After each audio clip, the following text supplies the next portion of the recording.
It's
been quite a day.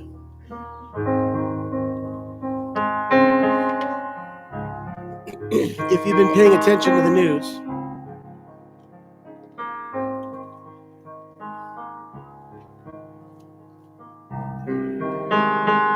you might think that every other day is, very different or unique, and then you come across a day like today.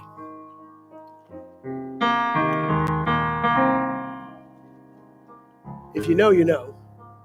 If you don't, just Google it. What was unique about today in the White House, in the Oval Office? But all that stuff is, God willing, behind us. And we are going to breathe into Shabbat.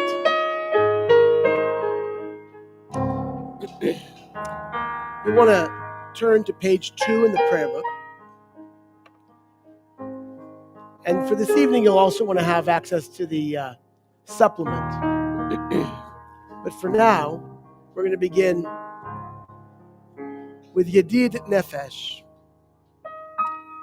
a prayer, a poem that reminds us about the gift of Shabbat, the friend that it is.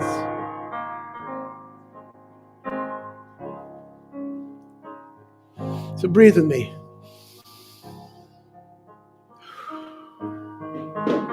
Yedid Nefesh Av HaRachamon, Av HaRachamon,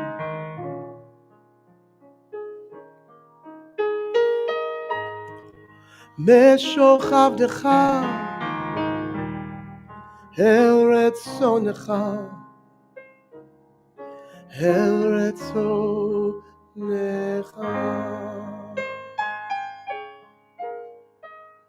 So breathe, just focus. Yedid Nefesh Av HaRachamon, Av HaRachamon,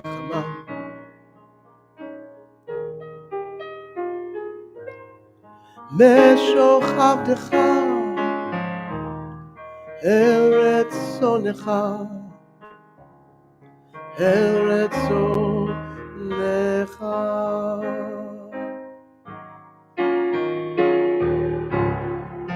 Yarutz Avdecha Kemo Ayal Ishtachave El Mul Atarecha. Let's just breathe. We are not defined by what happened yesterday or earlier today. We're not defined by the stuff that is out of our control. Shabbat is that gift.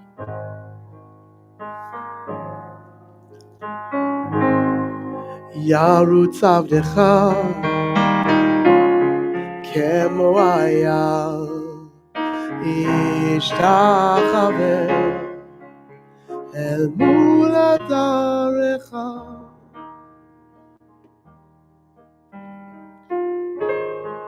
Yedi nefesh av harachaman, av harachaman.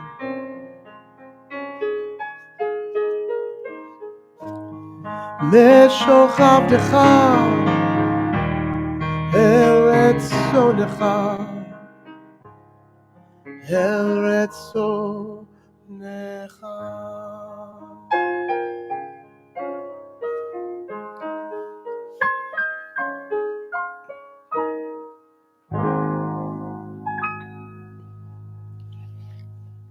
This week's Parsha, Torah portion, is called Teruma.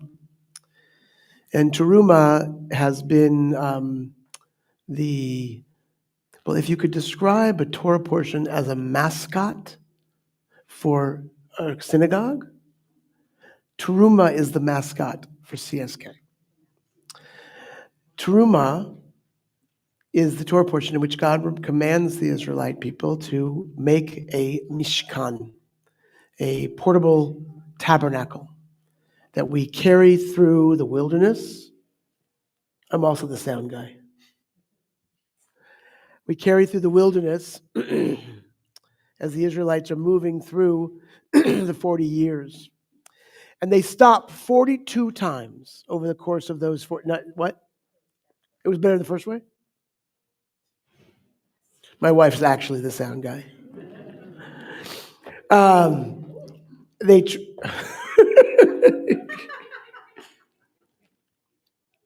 How's that? Is that good? Excellent, thank you. So Truma, it's a good thing that I'm not easily distracted. What? Truma is this Torah portion that teaches us, that reminds us that this first holy space that we are commanded to build is meant to be one that travels with us. And with it, God commands us, God says, the Torah says, they shall make for me a sanctuary, a holy place, and I will dwell among them. Asuli mikdash v'shechanti b'tocham. Not they shall make for me a holy place and I will dwell in it, but rather I will dwell among them. And so this is a poem from a book that I just really love. Imagine going to IKEA and only buying the instructions. The materials themselves come from what you brought out of Egypt, from what your heart inspires you to give. And it ain't gonna be cheap. Everything plated in gold. Do you know how expensive acacia wood is? What are cubits anyways? Is that metric? To make a holy space, we must give the best we have. We must create with an artist's sensibility and a craftsman's hands. This thing we build has to last decades in the desert. And in the end, the final product is lost to history, except in famous movies and ancient descriptions. You can make any place into a sacred space, but if you want the Holy One to dwell inside of your new cabinets, it's going to cost you. You have to be an artist. Don't skimp on materials, and generations later, they'll watch movies about what you made.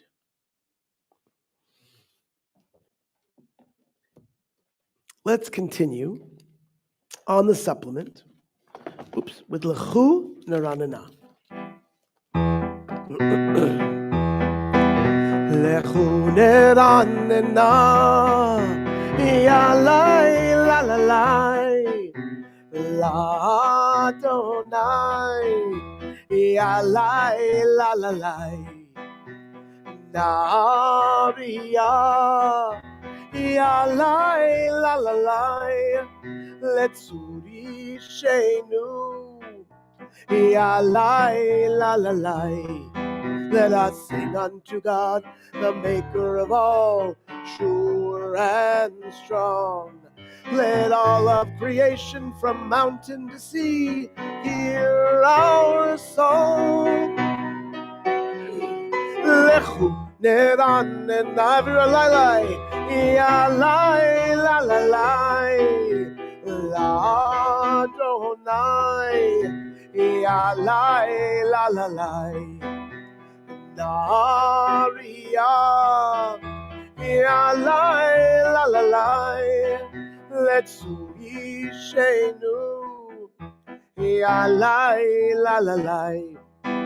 For all of the wonders in all of God's might, we rejoice. So now let us listen with all of our hearts to hear God's voice. Neran and everybody, ya la la la la Adonai, ya la la la la. Daria, ya lai la la lai, let's Ishenu, ya lai la la lai, ya lai la la lai, la lai la la lai.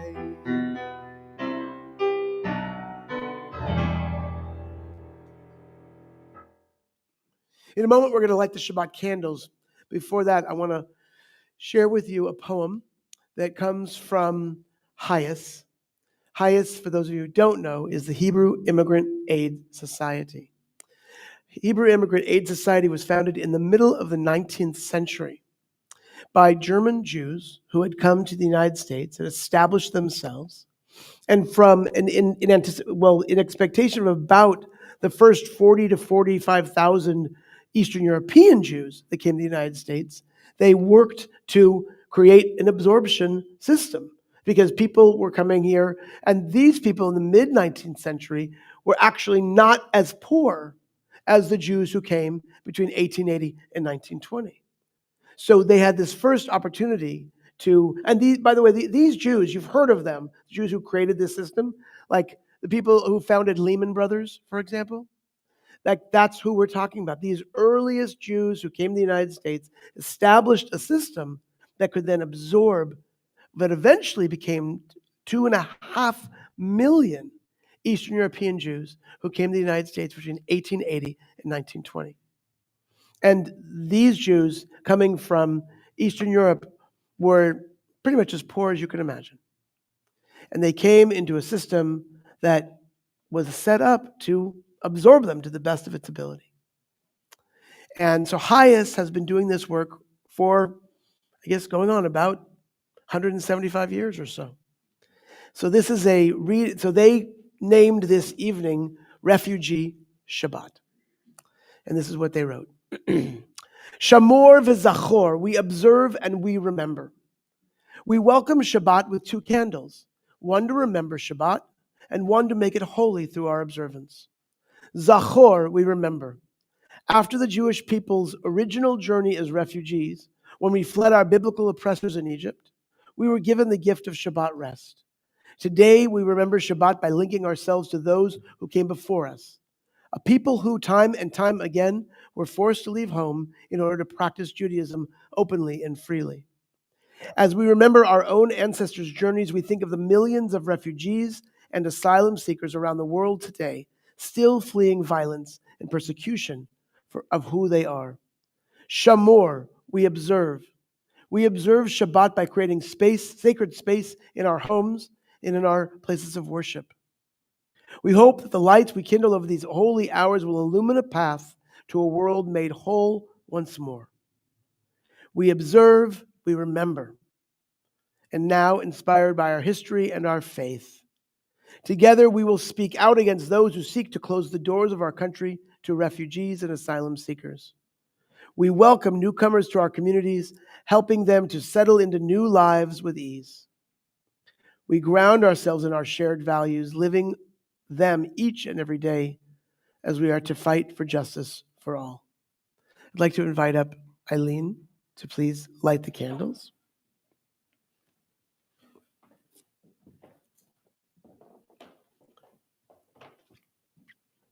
You're welcome. This is a very special Shabbat. I think we all realize that this is a very special Shabbat because we all realize that all of us are here because we have ancestors who are at the door of America and somebody let them in. Our family particularly is a recipient of HIAS.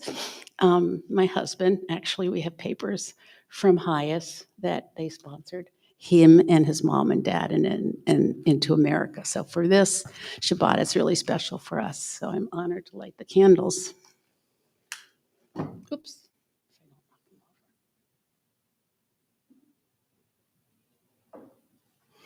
Before you say the blessing, here, the flickering of these lights.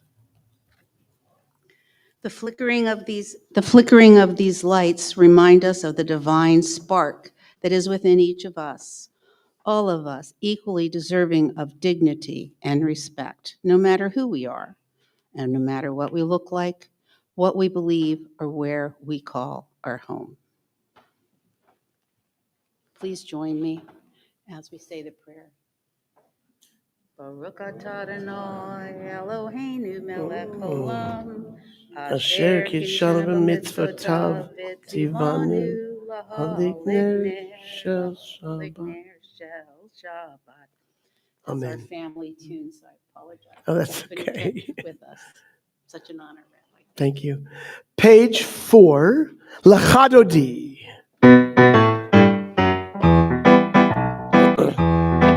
Lecha lecha dodi, likrat kala, pnei Shabbat nekabela. Lecha lecha dodi, likrat kala, pnei Shabbat nekabela la la la lecha dodi, likrat kala, pnei Shabbat nekabela. Lecha lecha dodi, likrat kala, pnei Shabbat nekabela. Shamor v'zachor b'dibur echad, Ishmianu el meyuchad, Adonai echad, U'shemo echad, L'shem u'tiferet meliti la la la la la la la lechadoti, likrat kala, pnei Shabbat nekabela. Lecha lechadoti, likrat kala, pnei Shabbat nekabela. Likrat Shabbat, lechu v'nelcha, ki mekor abaracha merosh miketem nesucha. Sof ma'aseh b'machshava tchila la la la la la la lecha dodi, likrat kala, pnei Shabbat nekabela. Lecha dodi, likrat kala, pnei. So we look towards the door as we prepare to say these words, by which we say we welcome the Sabbath Queen into our lives. We welcome this feeling of rest, this feeling that we have to, according to our tradition, feel a sense of completion, even though we know there's so much more to do. But if we don't practice what it feels like to be complete, then we don't have a sense of when we get there. Boi v'shalom ateret bala, gam b'simcha uv'tzola, toch emunei am segula, boi chala la la la la la la lecha dodi, likrat kala, pnei Shabbat nekabela. Lecha dodi, likrat kala, pnei Shabbat nekabela. Turn into the supplement. We remain standing for Baruch Hu.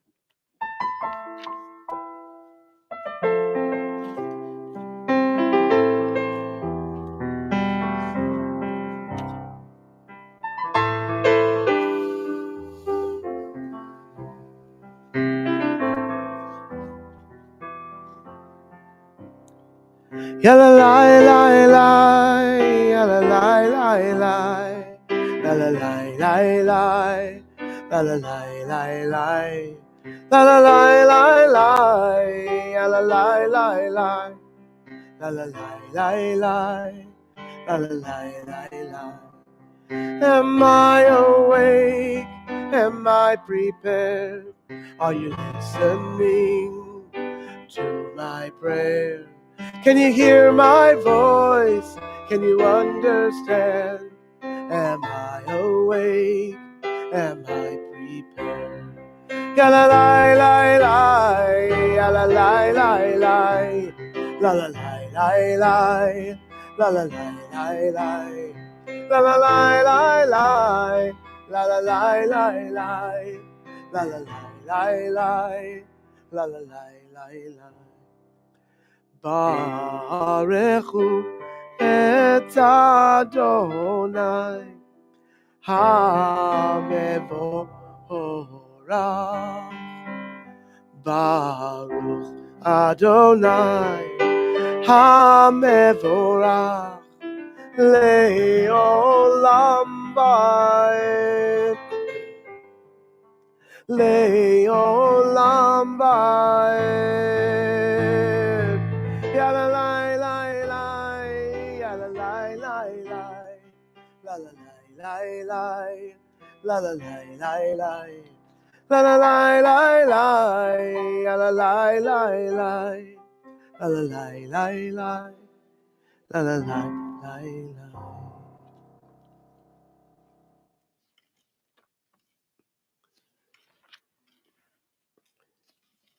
There are moments in our lives when we feel like everything's out of control. And then there are moments when they really feel like they're out of control. And you think, oh, I'd like to go back to that other moment.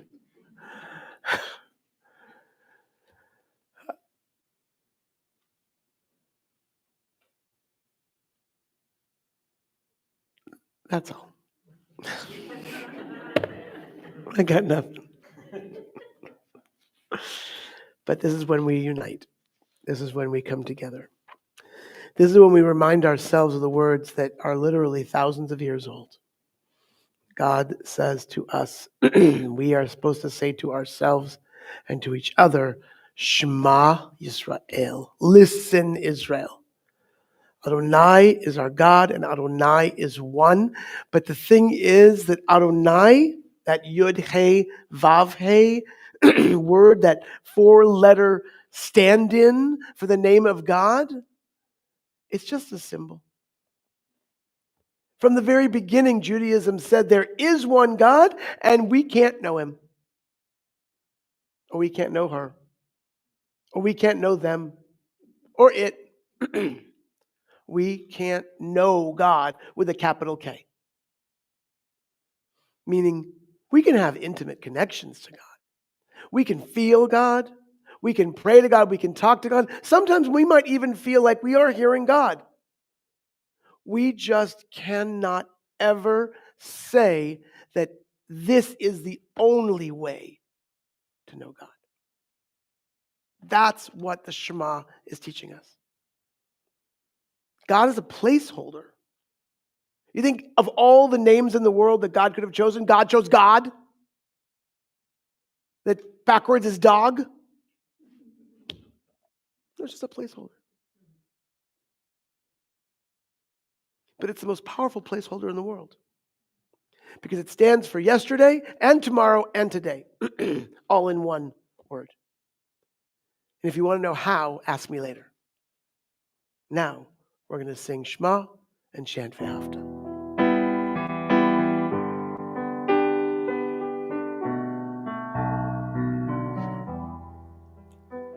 Shema Yisrael Adonai Eloheinu Adonai Echad.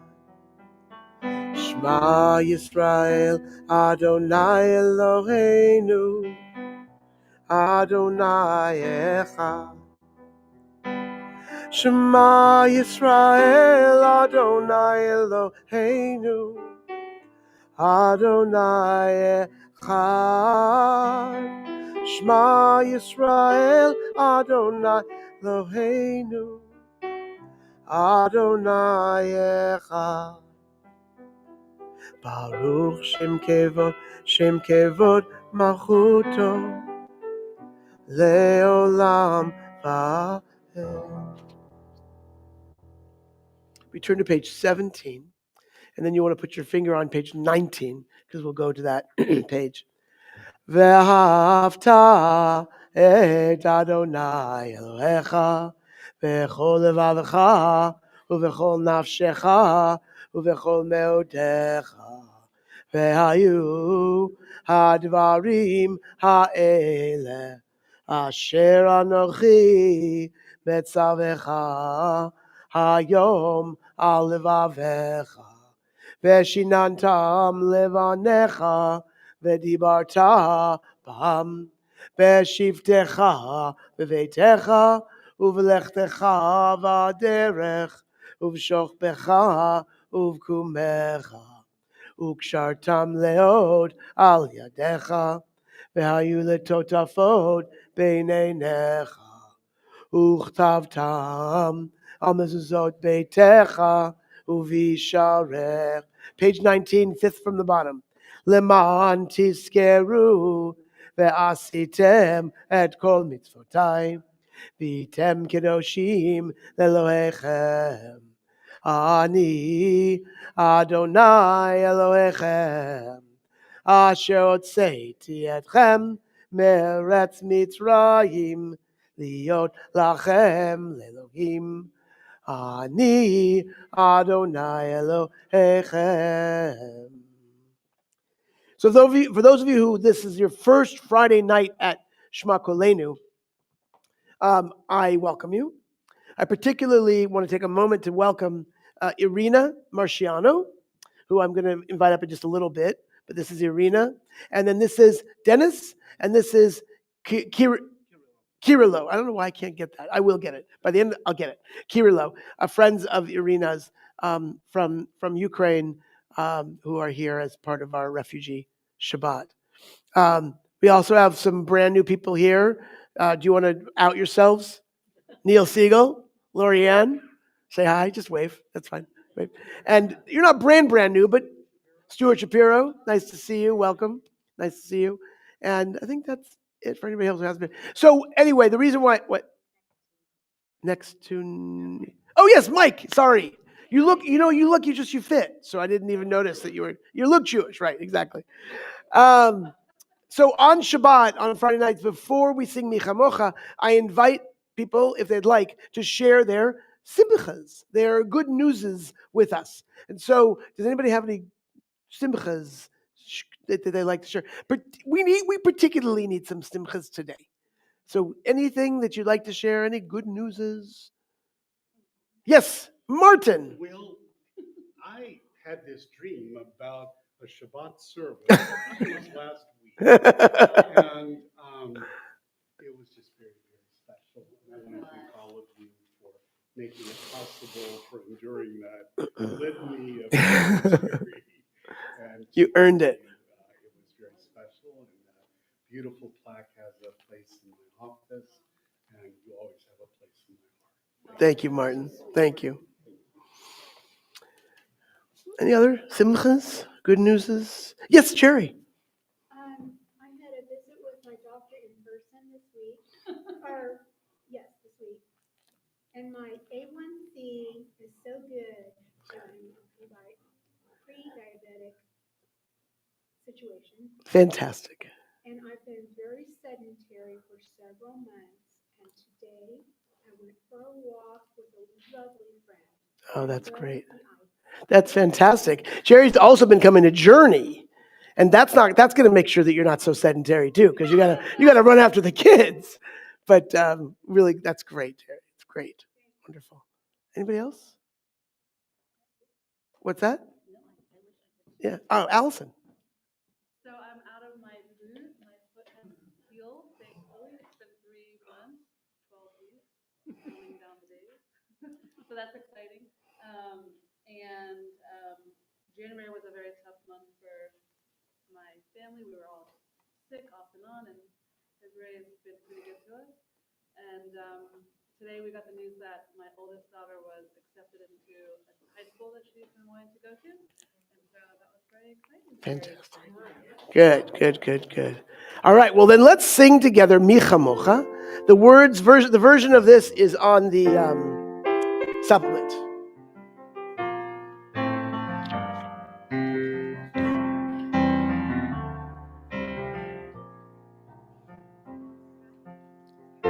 What? Yes, thank you. I apologize. Wait, before we get there, thank you. I'm so glad you interrupted me because so Eric Shamban, it's his birthday coming up on Tuesday. And thank you so much, Eric, for providing us with this oneg. I spent the afternoon with Eric, so I just was whatever. Eric, stand up. Eric, do you want to tell us how old you're going to be? 72 years old. Wow, Eric, that's amazing. He does. It's the new 55. Andrew, do you know that song you've heard before? Yeah, that one. Yeah. Here we go, everybody together. Happy birthday to you. Happy birthday to you. Happy birthday, dear Eric. Happy birthday to you. And I know what you can get Eric for his birthday. After services, you can help Eric and put all the sound and equipment away. For a birthday present, because John and Nancy are not here. They're out of town. So, all right, let's sing Micha Mocha. Thank you. Micha Mocha Ba'elim Adonai. Micha Mocha Nedar B'Kodesh. Micha Mocha Ba'elim Adonai. Micha Mocha Nedar B'Kodesh.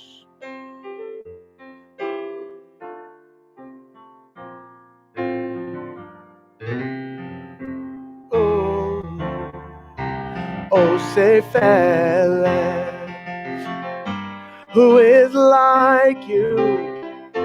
Who is like you, Adonai? Who is like you, Adonai? Moses and the children crossed the sea, sang to you with songs of joy. Who is like you, Adonai?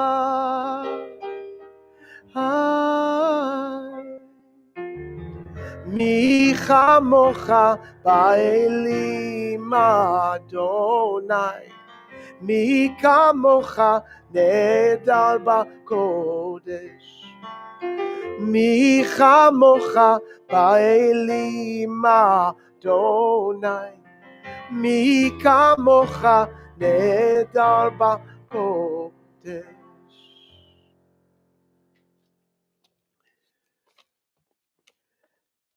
I want to offer a prayer as we move into the Amidah. And it is a prayer for captives.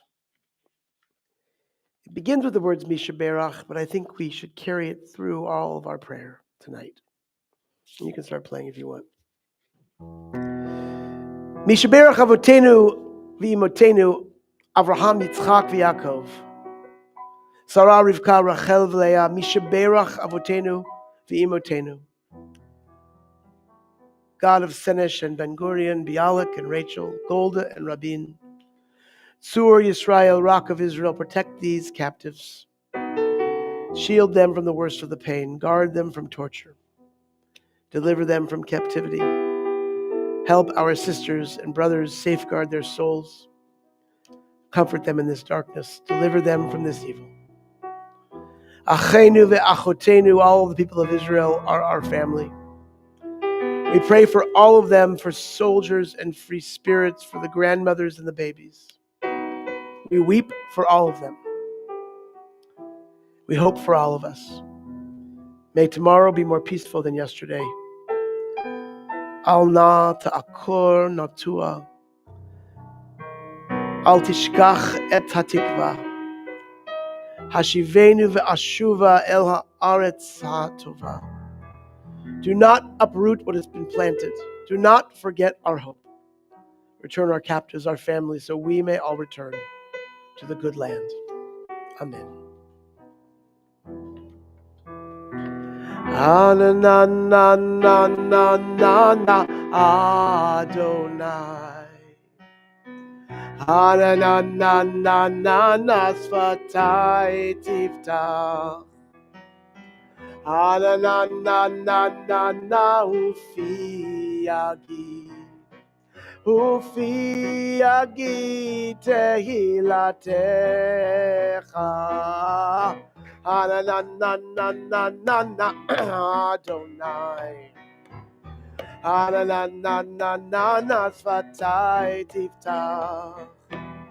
Ananananana Ufi Yagi. Ufi Yagi Tehilatecha. Please note in this version that we say, in the second part in Gevurot, we say Mechayeh Hametim.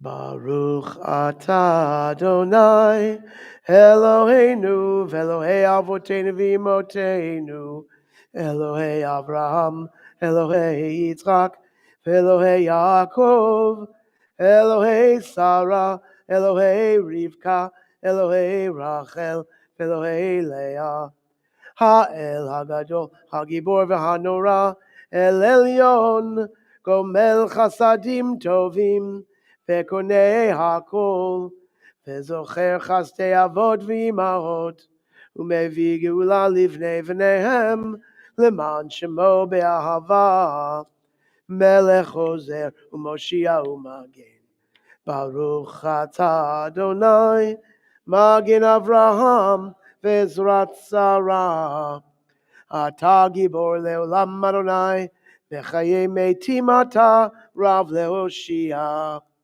Mechalkel Chaim Bechesed Mechaye Meitim Berachamim Rabim Somech Noflim Berofei Cholim Umatir Asurim Umekayem Emunato Lishenei Afar Micha mocha bal gevurot umido melach melech memit umechaye umatzmiach Yeshua v'ne'emanat al hachayot ha'adim Baruch atah Adonai mechaye hametim Atah kadosh v'shimcha kadosh u'kdoshim b'chol yom yalucha selah Baruch atah Adonai Ha'el HaKadosh.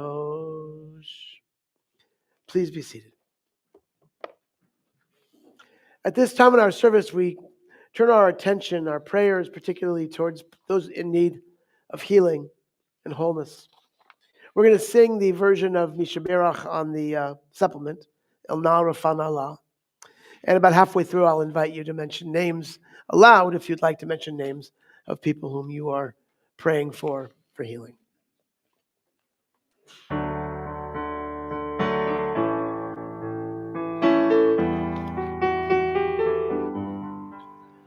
El Narefanala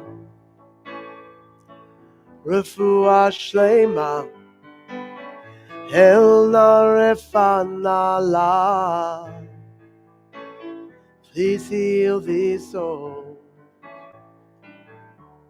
Mishe Beirach Avraham v'Sarah Yitzhak v'Rivka Yaakov Rachel v'Leah El Narefanala Refuah Shlema El Narefanala. Please heal this soul. With faith and love, together we bring hope and healing to those in need. Without judgment, without explanation, we are all God's creation. El Narefanala. Refuah Shlema. El Narefanala.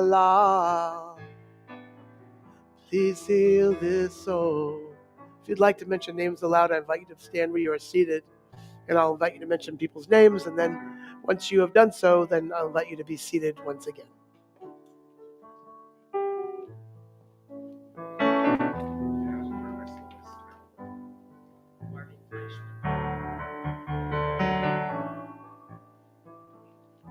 Francisco, Susie Farr, Marlene and Harold Kirschman, Carol and David Axelrod, Vicky Samuels, Ray Shear, Ben Gibson, Eli Gottlieb, Barbara Lunar, Andrew Cope, Beth Brett, Cheryl Reback, Henrietta Wolf, Eric Selig, Jenny Featherback, Terry Snyder, Zion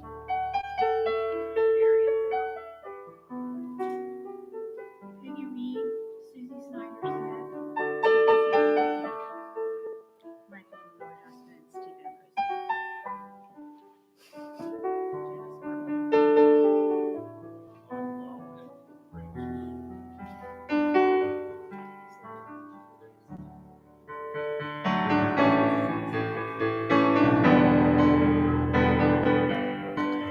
El Narefanala.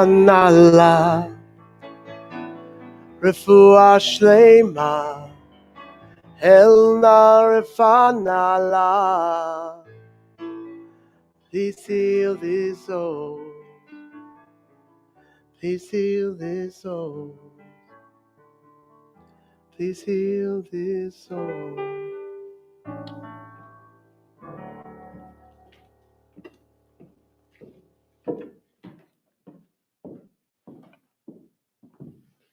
Shabbat Shalom. If you are anything like me, Rabbi, close your ears. Some Fridays are like, "Ugh, I have so much to do and I need to get to Shabbat. And when you get here and you see friends and familiar faces, you still may have that thing in the back of your mind saying, I could be doing this, I should be doing that. But when services begin, you let it all go. And in this space, whether it's a 30 minutes, an hour, it's a space for us all to reconnect, to refocus, to put all the negative noise that we are hearing and seeing, sadly, and a space for us just to breathe, come together with our faith, hope, love, and give us that moment that we need just to have that inner peace. And then around 7:30, 7:45, everything else maybe starts trickling back into your brain, or you let it linger on through Shabbat. But I'm so happy to see all of y'all here tonight at this special Shabbat that we are having. It seems like every week just seems to be a more challenging week as for others, for all of us, for everyone, for all reasons. I am particularly thankful for all of y'all tonight, and I just wanted to share that. If you thought February was busy, hold on to your seatbelts for March. We are really busy, and it's grateful and thankful that we're able to bring you this programming. Next Friday, we are joining HCRJ for our Rodeo Shabbat.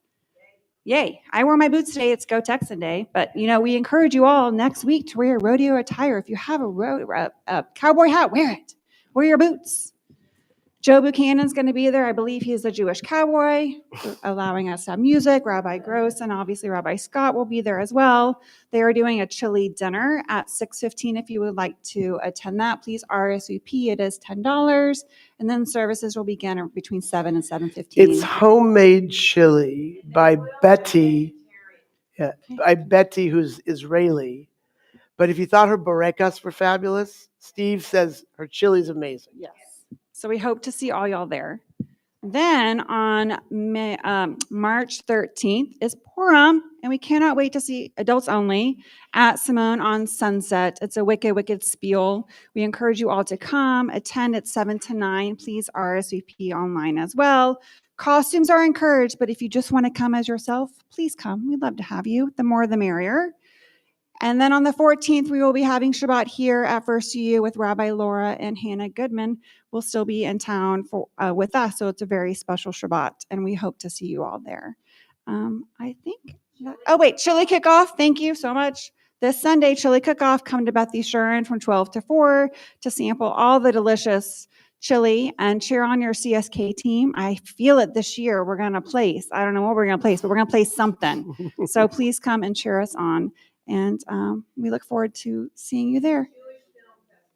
I was going to announce that later because I don't think anyone's listening, but the Jewish Film Festival that CSK is hosting, I believe, is Sunday, March 23rd.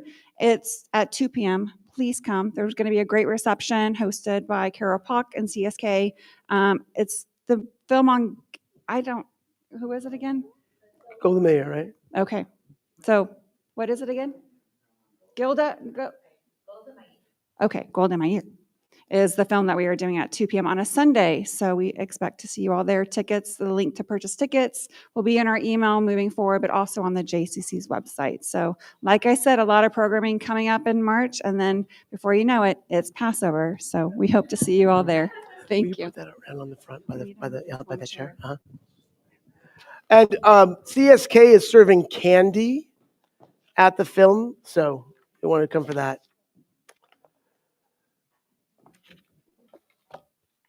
As you know, tonight is Refugee Shabbat. And the two, that's fine, the 2 chairs. Oh, okay, got it. All right, awesome. Tonight is Refugee Shabbat, and I have known Irina Petrovska Marciano for less than a week. So I know that some people feel like you really have to plan everything. I like to keep things open because you never know what's going to happen. Like you find out a friend, Neil, reaches out to me, Neil and Lorianne reach out to me and they say, hey, you really need to meet Irina, and could you show up at a service for National Day of Prayer on the Houston City Hall steps? And I said, I can't say no to Neil. So I said, yes, of course, and had the opportunity to quickly meet Irina. So let me tell you who Irina is. Irina Petrovska, Marciano, was born in the city of Ivano-Frankivsk in the western part of Ukraine, and has relocated to Houston in 2008 to work as a petroleum engineer. After completing her PhD at Imperial College London and a master's degree at Ivano-Frankivsk National Technical University of Oil and Gas, her family still resides in Ukraine. Irina previously served as president of the Ukrainian American Cultural Club of Houston and is currently an international aid ambassador at the Society of. She is a proud mom of 2 elementary school girls and enjoys arts and crafts of different sorts, most recently focusing on the traditional art of Ukrainian Easter egg writing through her collaborative work with Nestor Topchi via, I'm not going to even try to say that. Okay, that's what she said. In her capacity as a private citizen, Irina serves as a pro bono volunteer with American Coalition for Ukraine as a Texas state delegation co-lead. She's also a pro bono volunteer for the American Coalition for Ukraine that was founded by a group of US-based nonprofit organizations with the goal of mobilizing and coordinating advocacy efforts within the local Ukrainian community. Today, the coalition is an alliance of over 100 organizations united by the mission to ensure Ukraine receives the necessary support to defend itself and restore a just peace and its territorial integrity. We are honored to welcome Irina to our congregation for the work you do on behalf of Ukraine, for the work you do on behalf of Ukrainians, particularly here in Houston. Come on up.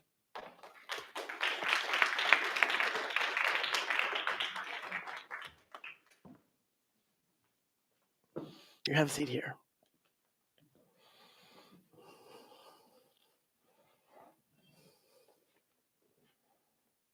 Should work. Yeah. Okay. Irina, welcome to Congregation Shema Kolenu. Thank you so much for having me, and thank you so much for being here today. I know you would have been here with or without me, but I appreciate that at least I did not put you off from coming. Yeah, well, you're right. We would have, but your presence here just makes it all the more special. We Jews have been, we Jews have been obsessed about ourselves for a very long time. But we've been particularly obsessed over the last year and a half, more so than maybe any time in many of our lives. And it's always interesting to me that when you study the book of Exodus, which talks about the Israelites coming out of Egypt, almost as soon as we've left Egypt, we're being told by God that one of the most important things we have to remind ourselves of is the plight of the stranger. Not just the plight of the Jewish people, but the plight of the stranger. And so it's quite appropriate that in the midst of the Jewish people suffering, we today are also reminding ourselves of the suffering of so many. And as you and I talked earlier today, we thought we would just get the elephant out in the room out. Today was a really difficult day for Ukrainians, seriously for President Zelensky, but I think for all people who care about truth and about justice and about transparency. What we witnessed today in the White House was remarkable in a way that the word remarkable has a new meaning. And we are really glad that you're here with us because we want to be here to support you and help hold you up because your work here is so much about helping others.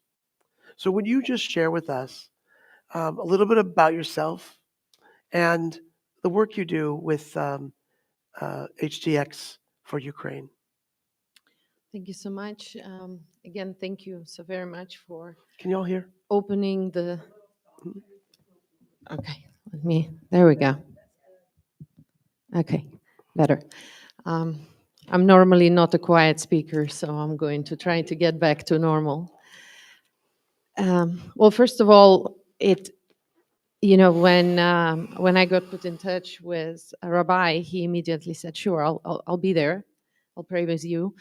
We also have a service last Sunday, which I was blessed to attend, and I cried a lot, but I needed that. And I think a lot of the prayers and the songs for peace really resonated. And so I would say this week for me began with those words of hope for peace. And I think it did so for a lot of people around this country. I'm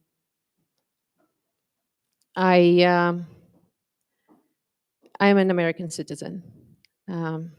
What matters to this country, what happens to this country matters to me a lot. I was born in Ukraine. My family resides there. What matters to me is also what happens with that country. And it is my way of honoring my ancestors. It is my way of making sure that I bear witness and advocate about the atrocities that Ukrainian people have suffered historically at the hands of Russian Federation, whether it was a full-fledged empire or a Soviet Union. So I am here as a witness to tell my story, and I'm here as an American citizen to advocate for the future of my children that were born here in Texas and have had their Go Texan Day today. And amidst all the crazy, I was there watching them do their two-step very proudly. And tonight I'm going to be putting them to sleep, and we're going to be saying a prayer. We're going to be saying a prayer for peace, not much different than the one that you read last Sunday. So yes, I came from a regional center in the west of Ukraine. Even though it was west of Ukraine, I was born during the Soviet Union. I spoke Russian when I was born, despite it being in the west part of the country. I was bilingual by the time Ukraine became independent, and I went to school in the university, but it was not until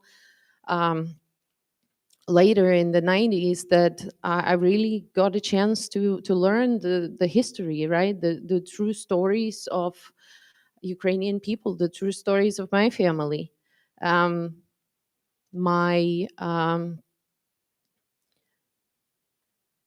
we grew up knowing that the Second World War began on June 22nd, 1941. There was nothing else. And I'm sure there are children that are going to school in Russia right now, and they're being taught the same history. September 1st, 1939, 1938 just never happened. And this convenient omission of history is something that is very troubling, but is not at all surprising. And, it's actually, like you said, everything happens for a reason. We didn't mean to meet. I didn't know this was Refugee Shabbat, and yet how well did it all come together? I was on a plane out of Houston flying to Poland to cross into Ukraine in October, on that horrible, horrible day in October. And we were texting. When we texted with Neil, and I said, I know how much it hurts when your country gets attacked. And it was surreal. It was surreal to know that in this day and age we can still be suffering from so much violence. And people like Neil and Laureen, they really became a friendly ear again, friends that came out of nowhere and stuck around and supported me and supported our community. I want to recognize two of my friends here today, Dennis Stavnici, who also hails from my hometown. Together with him, we have co-founded HDX for Ukraine, which was specifically co-founded to try and respond in the leanest possible and fastest possible way to support the guys on the front lines with basic medical supplies, first aid kits, gurneys, bandages, anything and everything that could even save a single life. And Kirillo here, he is one of the many Ukrainians who had already made Houston a home for many years, that went to go and work for refugee organizations here in town that supported numerous of different refugees, as well as the Ukrainians that started arriving into Texas. And so I invite you to talk to them afterwards and kind of hear their stories, their personal stories of both the war in Ukraine as well as this real, the new refugee experience that Ukrainians found in Texas. And I want to say, as a Texan, I'm very proud with just how welcoming the local community has been. I mean, we were bombarded with calls from people asking, do you need furniture? Do you need clothes? Do you need toys? And it's like we just didn't have a place to collect it all from the number of people that reached out. And a lot of those people had not a tiny little blood of Ukrainian blood, in their veins. And that's what kept us going then. This is really what keeps us going now, and especially today. Every time I drive by a house in my neighborhood, which is the Spring Valley Village, I see a very badly light, sunburned, torn up Ukrainian flag that is hanging on the front yard of a house where an American family lives that doesn't have Ukrainian background, that refuses to take it down until the day when Ukraine is free. And that gives me strength. Being invited into a congregation like this gives me strength. And it, for me, is the best therapy and the best reassurance of the fact that I am indeed advocating for truth and for light as your support. Irina, I was certainly not any kind of expert on Ukrainian history, and I'm still not. But I know a lot more today than I used to because, emergency sort of just drives that. Um, you mentioned about how you grew up speaking Russian, but then you learned Ukrainian. And I remember reading about how um, it was almost like an overnight switch that when Ukraine gained its independence from the USSR, there was almost like the way it was described was almost an overnight. People who spoke Russian their whole, growing up years switched so quickly to speaking Ukraine or learning and then speaking it. And it just speaks to that notion of pride of place, pride of country, pride of identity, which I think we share so meaningfully with. I'd like to ask you just another question. Would you tell us a little bit, maybe you could give us an example, that obviously sharing names, of a Ukrainian family who were refugees, who have come here, what their story was, and how they're doing today? Um, I, yeah, we have a number of people who fled from Mariupol in the early days. I actually was not specifically to Houston, but when Mariupol basically was about to fall, I don't know if any one of you had a chance to watch 20 Days in Mariupol. It was an Oscar-winning documentary last year, and it's 20 Days in Mariupol. So I had a privilege to help the local KPRC station interview a woman from Mariupol on the 21st day.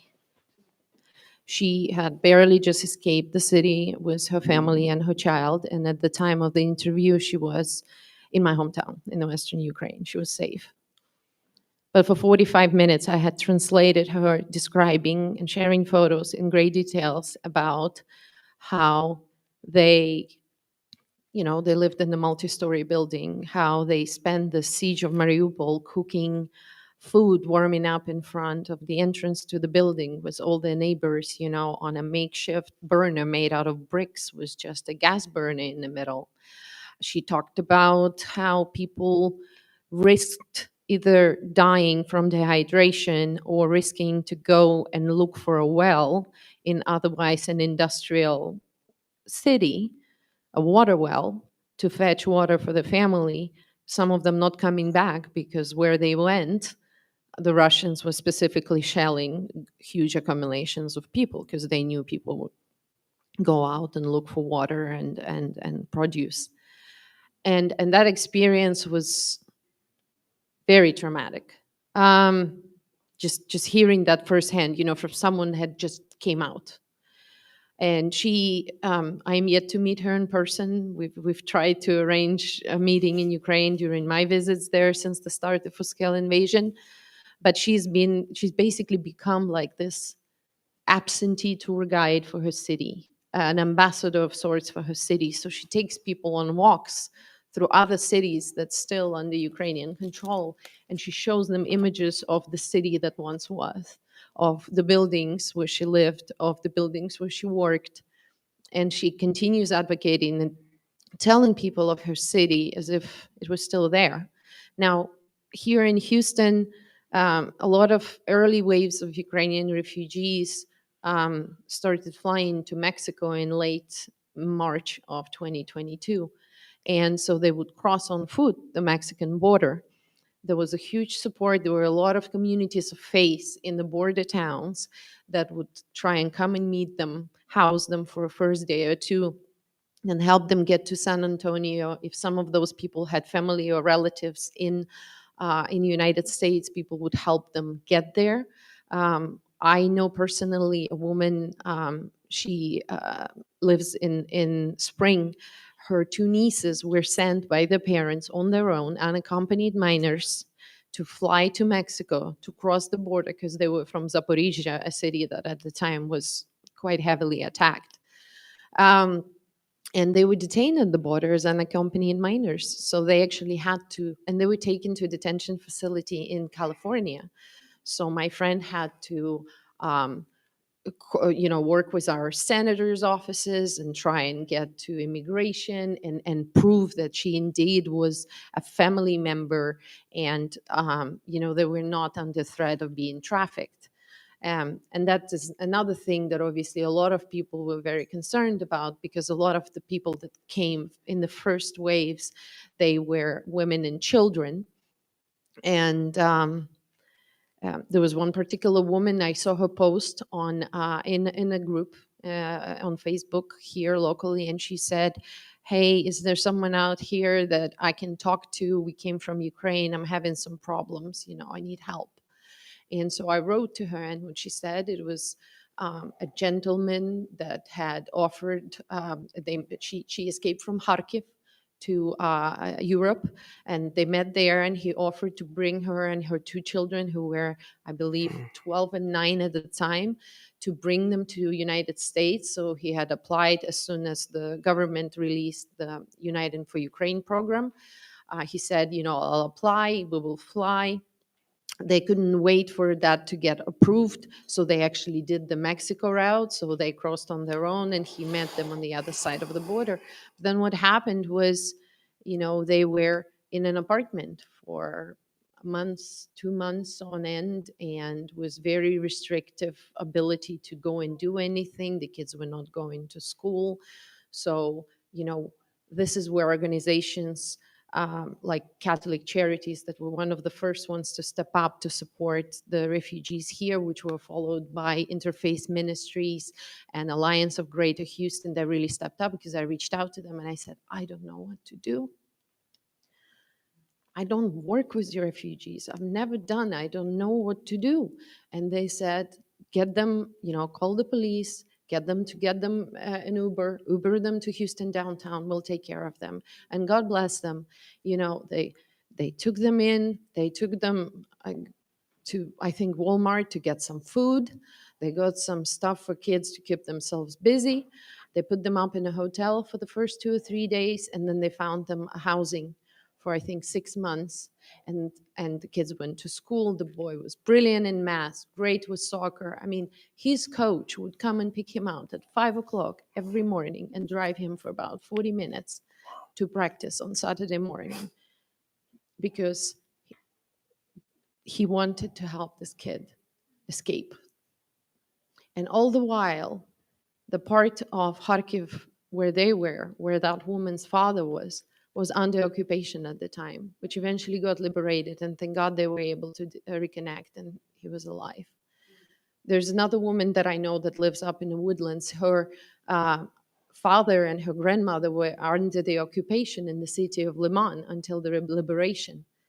Her grandmother was kept in a cellar in their house by the invading Russian servicemen, who were using their house as basically a makeshift, living quarters. Her grandmother passed away a day after her dad was able to find her and locate her. There are a lot of stories that are very, very tragic. These are not my stories, but these are stories of the people I've known. I've lived here as a part of our community in Houston and surrounding areas. And, these, like all of you, you know what's in your heart, and yet I need to wake up in the morning. I need to get my kids ready for school, and I need to go to work, and I need to do my job, and I need to come back home, and I need to not just do the obligations that I have as a parent, but be present there for my kids. You know, listen to them when they're telling me about how some girl said something at school. And it's been very challenging over the last 3 years to be able to balance. But I believe it is important, and I believe I am giving them a good example of doing what we can do. You know, I think it's really, what you said really resonated with me. We do what we can, right? And we cannot change things that we have no influence over. And I think what people like Dennis and Kirilo and you and Lorene, what you do for people like myself and for each other is you give each other support enough to believe in the fact that we can actually influence things. And in Ukraine, a lot of people say that we all work towards the same goal, each one in our own place and in our own way. And it truly is, I believe, very strong statement, because you know, you were talking about, you know, me being born to a otherwise Russian-speaking family. My grandmother was the one that taught me all the prayers that I know. She was the one that persistently spoke Ukrainian with me. And, you know, my family is not Jewish, but my grandmother did spend 2.5 years in Saarbrücken in the southwest of Germany at the labor camp. And I had a privilege to be able to go there and try and retrace her steps in 2011. And she was probably 12 years old when that happened to her. And she chose to go back to Ukraine, and she did not have an easy life. But what she taught me is that you respect and you honor the country that birthed you and the traditions that it carries. She taught me to believe in God, and she taught me to be kind, to be respectful, and to stand up for what's right. And so every time I go away from my kids, when I probably should be there putting them to sleep, or when I come back, I make sure to tell them exactly where I went and what I did, and tell them that because of them, I'm doing it. And because of their support, I am able to do it. And I want them to feel that there is a part of them in this fight as well, because I tell them that I do it for their future.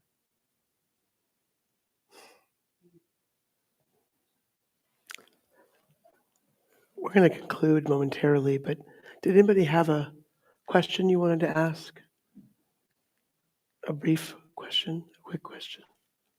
Anybody? Yeah, Jerry? How could we directly help the organization? Thank you. Thank you. Thank you for your question. Well, I'll tell you how, but then I'll tell you why you shouldn't, if that makes sense.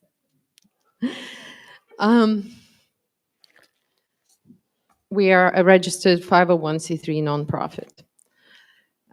You're more than welcome to donate funds to us, which we will be able to spend purchasing directly from manufacturers much needed supplies, first aid supplies, and other things that people on the front lines request to help them save lives.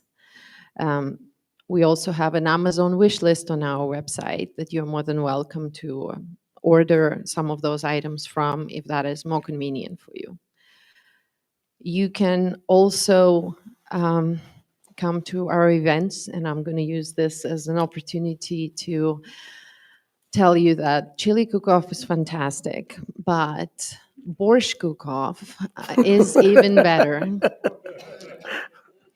And so, as a little sidetrack, is in 2022, we watched a documentary here in Houston in the Heights called Borscht, the Secret Ingredient. If any one of you watched Stanley Tucci, you know, Exploring Italy, that's basically the same thing, but about Ukraine and borscht. And we were blown away because we all knew that every grandma, or not so grandma, or a house, every house that has their recipe, they think it's the best, and it's true. but we didn't realize just how different it was. You know, what we discovered in some parts of Ukraine closer to the sea and the rivers, they actually use fish-based broth.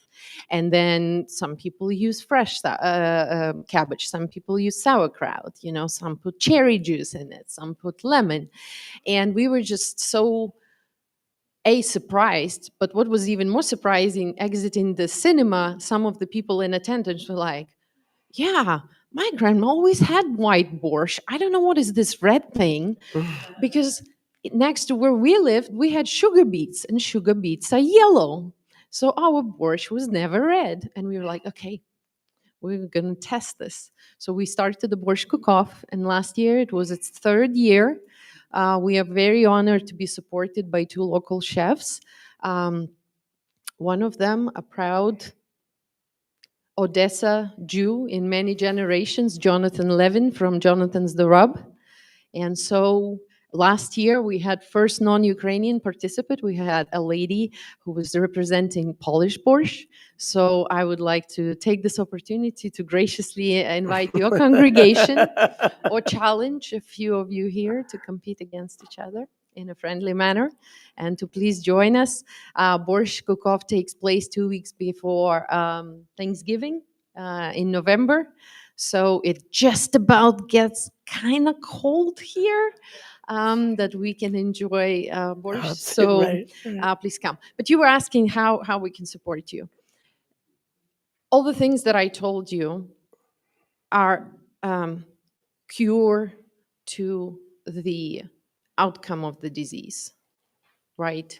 It's what we can do to alleviate the pain that is ongoing as a result of what's happening. What I will ask you to do is something that can hopefully help stop it from happening, so that we do not need to be purchasing any more Band-Aids, any more tourniquets, any more gurneys. You, as American citizens, have the right to make your voices heard to your elected officials. So I would ask you to please pick up the phone over the weekend, every day, and call your representative, and call both Texas senators, and call the White House, and tell them how you feel.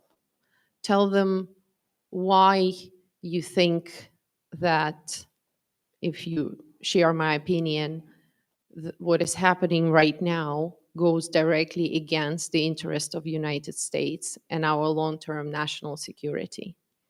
Because, again, I'm a crafter really at heart, which engineering kind of falls within that a little bit, right? So engineering by trade, a mother and a wife, and I'm not a politician. I became an advocate because that was the only way in which I felt in control of what is happening in my space. And I realized that no one can tell more about why Ukraine is America's friend and why Russia is not than me. And it was the least that I can do, being physically present here, is to talk to my neighbors, talk to my colleagues, talk to my friends, and try and advocate. But also through my work with the traditional Ukrainian Easter eggs, you know, the very first poem from my childhood I remember is about Lenin. I was in the kindergarten. Like, I have a very vivid memory of being told I was not saying it right, not passionate enough. I was about 4 probably at the time. The Ukrainian culture, Ukrainian language have been diminished and disregarded in the Soviet Ukraine quite dramatically. So for me right now, being able to practice the art that gives me peace, but also telling people about it, is my way of preserving it. Ukrainian people were persecuted for speaking their language. Ukrainian people were persecuted for believing in God, and they were persecuted for embroidering things. They were persecuted for decorating Easter eggs. It was all treated by the Soviet government as a direct threat to the sheer existence of the Soviet Union. When the destruction of the eastern Ukraine progressed in 2022, there has been quite a strong effort of conservationists of actually going and sifting through the rubble, if it was accessible to them, because they were finding buried traditional items in the walls of the homes in the villages, something that might have been hidden during the wars, that might have been hidden during pogroms, something that might have been hidden during the man-made famine orchestrated by Joseph Stalin in 1932-1933 called Holodomor, where people, landowners, were stripped of their lands and regular peasants were stripped of their harvest in order to finance the Industrial Revolution in Russia.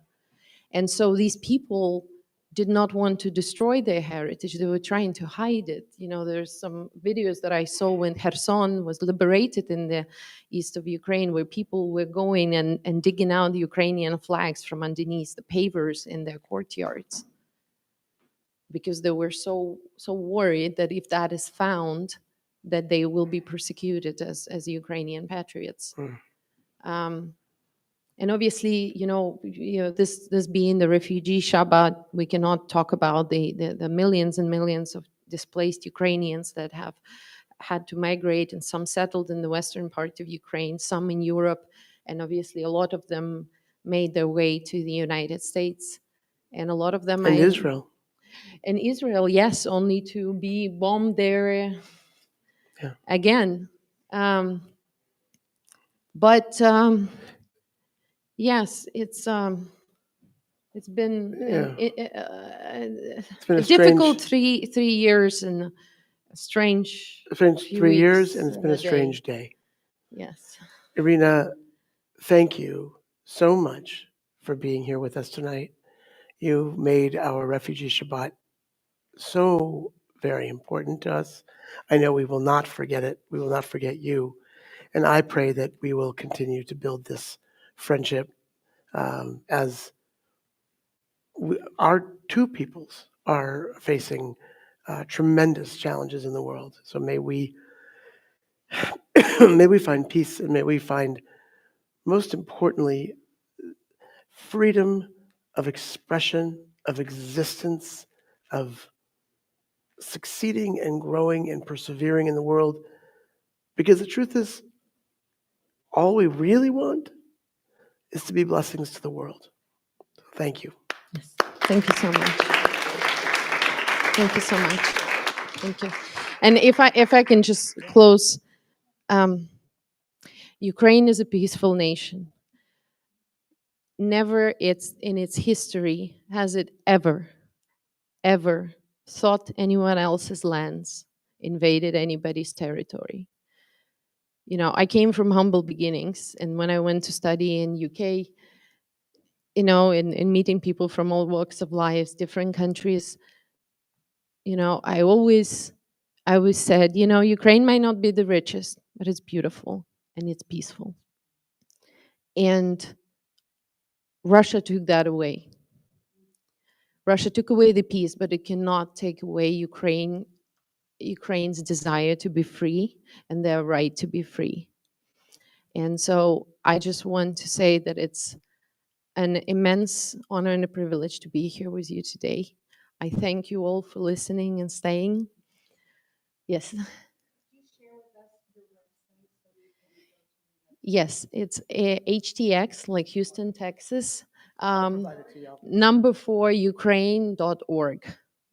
And on it, there is a tab called Advocacy, where you can go to find who your elected officials are. And you're more than welcome. We have some business cards with us as well. I also want to say that since the war broke out in early 2023, myself and then Dennis as well, and a couple other people from Houston area and all around Texas, we started engaging in the advocacy on the Hill. So, while probably a little bit late for what's happening right now, but we will still be going to DC in April. There's going to be a summit. Last year, I was one of the co-leaders of the Texas delegation. We had 36 Texans go to DC from 19 different congressional districts and advocate. And these were probably 50-50 people with Ukrainian background and people with no background whatsoever. Some that were Peace Corps volunteers in Ukraine, some that just felt like they wanted to speak there with the elected officials. So if anyone among you are students, probably not so young, but still, the students also welcome to come. I think it's a great opportunity. And for me, as a naturalized citizen, the first time I went on the Hill, it blew my mind. I mean, this is where I say I am proud to be a citizen of this country because of the opportunity I get to go and engage with the legislature and make my voice heard. This is an amazing, amazing right we as Americans have here. And I am just so blessed. I am just so blessed to be able to go to Washington, D.C., walk in the halls of Congress, and meet with representatives of my elected officials, or sometimes with the elected officials themselves.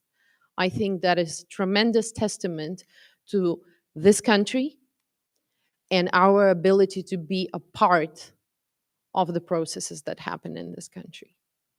So, thank you.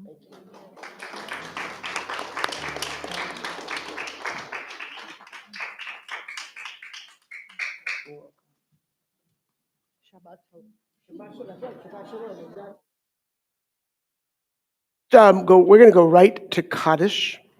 So may I ask, yeah, please go be seated. Yeah. If you would like to mention names aloud of people whom you are remembering, I invite you to please stand where you are seated. And I'll invite you to mention their names of people whom you are remembering. My mother, Phyllis Cooper, who died today in 2007 at age 82, who immigrated to the United States in 1948 from London's East End. Scott Kupperberg and Judith Springer. Very smiling.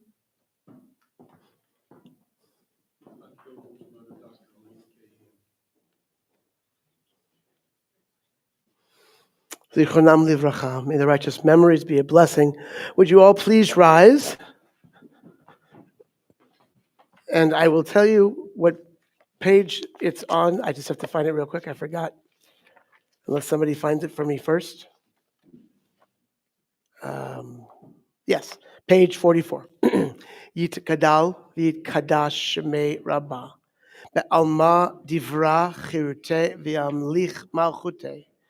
Bechayechon uvyomechon uvchaye techol beit Yisrael. Ba'gala uvizman kariv ve'imru amen. Yehi shmei rabbah bevorach le'olam u'lolmei almaya. Yitbarach v'yishtabach v'yipa'ar v'yitromam v'yitnaseh. V'yitadar v'yitaleh v'yitalal shmed kudsha brichu. Le'elam min kol birchata v'shirata. Tushbechata v'nechemata.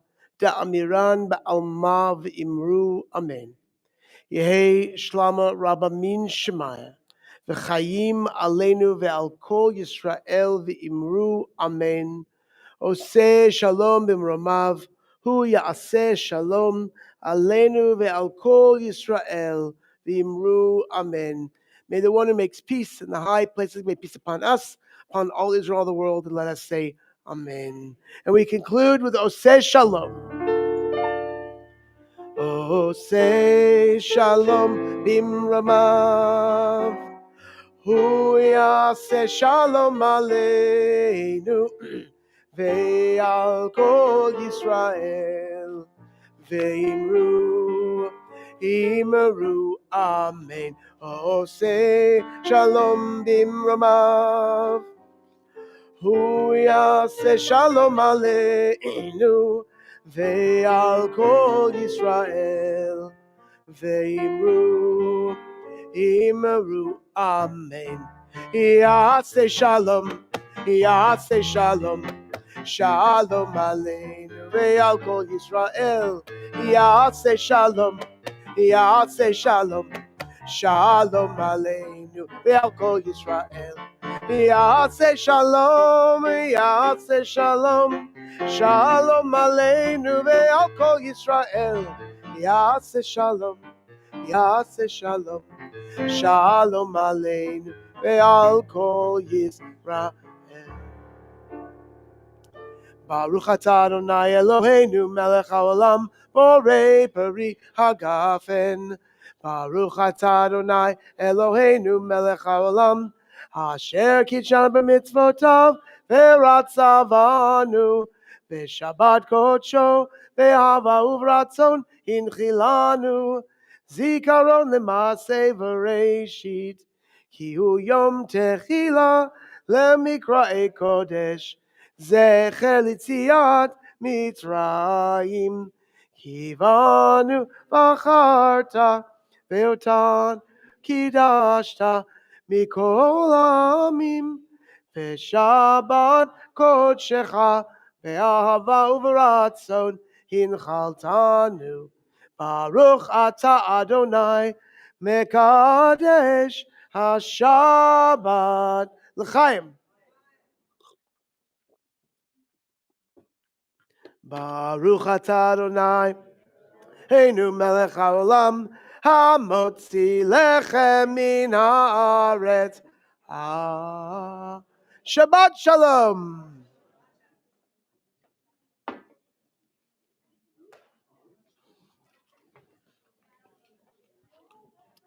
Thank you. See you tomorrow. Okay, tomorrow.